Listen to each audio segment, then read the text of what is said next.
tenemos un gobierno con profundas y múltiples tendencias autoritarias.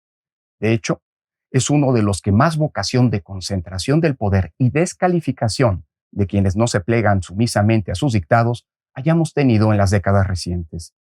Decir eso en un país que lamentablemente tiene una larga historia autoritaria no es poca cosa. Ejemplos hay muchos.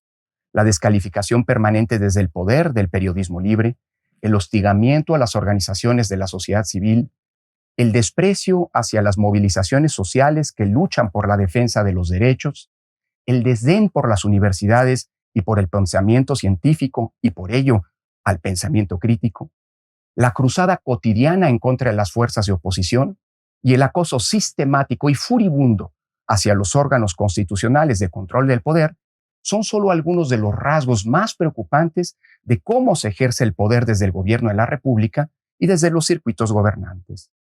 Lamentablemente, no solo se trata de los tonos discursivos o de una narrativa pública, algo que de por sí ya es preocupante, pensando que el gobierno debería ejercerse para el beneficio de todas y todos, y no solo de su feligresía, o peor aún, de intereses de grupo, de facción o incluso personales. El verdadero problema es que en contra de todos aquellos grupos, personas o instituciones que se venden públicamente como sus adversarios o peor sus enemigos, se enderezan además todas las herramientas del poder del Estado. No es solo la potente voz del presidente durante las conferencias matutinas, mismas que se han convertido no en un instrumento de información como pomposamente se pregona, sino en un espacio desde el que se señala, se machaca, se descalifica, se humilla y peor aún, se miente recurrentemente. En suma, se trata de un verdadero instrumento de ejercicio del poder, sino que además se utilizan las herramientas coactivas del Estado de manera facciosa con clara y presuntamente justificada intencionalidad política.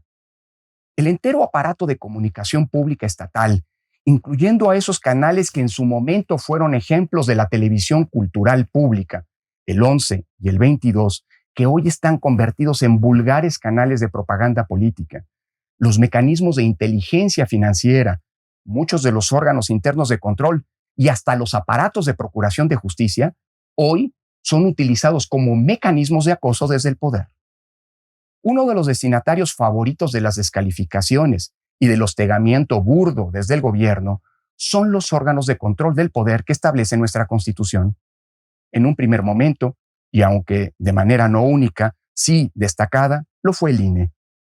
En su contra, se desplegó toda la potencia comunicacional del gobierno y de su partido para desacreditar a la institución más emblemática de la transición a la democracia mexicana.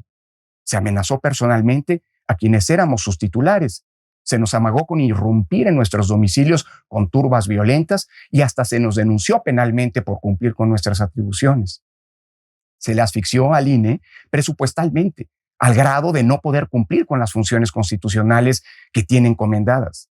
Se intentó unas reformas para suprimir su autonomía e independencia y mermar sus capacidades institucionales.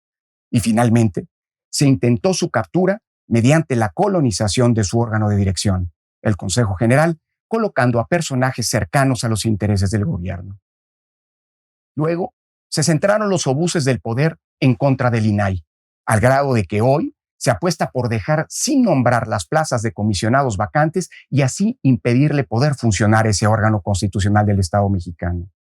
Y ahora, el nuevo villano favorito del gobierno es la Suprema Corte de Justicia de la Nación, sus ministros y de manera destacada su ministra presidenta.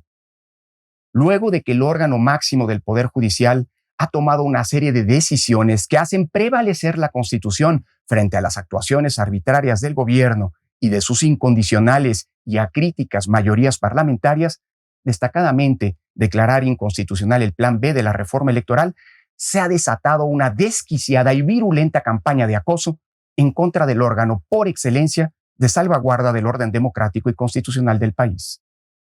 Así como en su momento la sociedad mexicana defendió al INE, a su INE, frente al intento autoritario del gobierno de desmantelar a nuestro sistema electoral, ha llegado el momento de defender y respaldar a la Suprema Corte, a nuestra Suprema Corte de Justicia de la Nación.